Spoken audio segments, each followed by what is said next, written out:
The Villages of Five Points Homeowners Association says the library installed this kiosk illegally earlier this year. But their concern is not just this item itself, but the property it sits on. This land was donated to the library years ago for a new library facility, and the HOA says if the kiosk is allowed to stay, they fear the library could sell the entire property that's behind it. Christina Beglet is a fan of her neighborhood's new feature. I like the benches, that people put benches here and you actually can sit, and especially the weather here is great. In the summertime, you can take a book and read. But the Villages of Five Points HOA says the kiosk was put up after being denied approval by the neighborhood.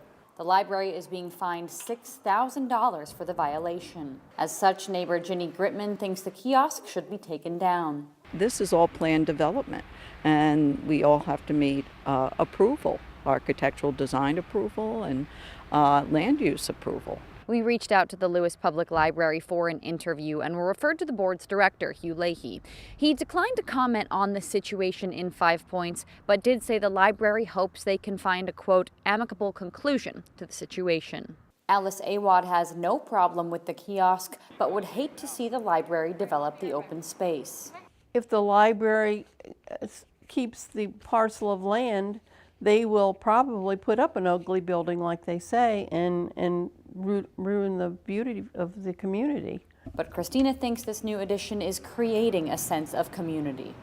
You know, a lot of people are sharing their books. It's nice. Again, the library declined to comment further on the matter, so it's not clear if there's even an intention to sell the property which this kiosk sits on. But one thing is for sure, until this resolution is found, the library is still facing those fines from the HOA, and this kiosk is still open for use. Reporting in Lewes, I'm Madeline Overturf for WRDE, Delmarva's own NBC station.